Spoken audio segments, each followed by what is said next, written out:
హత్య జరిగి 9 రోజులు అయినా కానీ ఈరోజు ఈ ప్రభుత్వం ఎవరు హత్య చేశారో కనిపెట్టలేనంత దద్దమ్మ ప్రభుత్వం అని చెప్పేసి నేను అడుగుతున్నాను.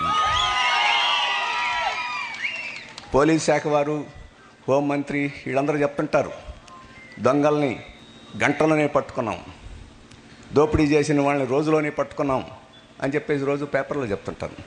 మరి 9 రోజులైనా ఏం చేస్తున్నారు? ఈ ప్రభుత్వం ఏం చేస్తుంది? బట్టి విక్రమార్క గారు ఏం చేస్తున్నారు?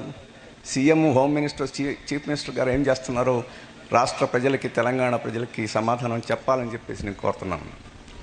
మేము చెప్తున్నాం, ఇక్కడ రాజకీయంగా హత్య జరిగింది, కాంగ్రెస్ వారే ఈ హత్యకి పాల్పడ్డారని చెప్పేసి మేము చెప్తున్నాం. కాదని చెప్పుకోవాల్సిన బాధ్యత, కాదని రుజువు చేసుకోవాల్సిన బాధ్యత మీది, ఈ గ్రామస్తులదే కాదు, ఉప ముఖ్యమంత్రిది, ముఖ్యమంత్రిది అని చెప్తున్నాం. ఇది తేలేదాకా ఈ ప్రభుత్వం మీద మేము వదిలిపెట్టం. ఈ ప్రభుత్వాన్ని తేల్చుకునేదానికి కృషి చేస్తామని చెప్పేసి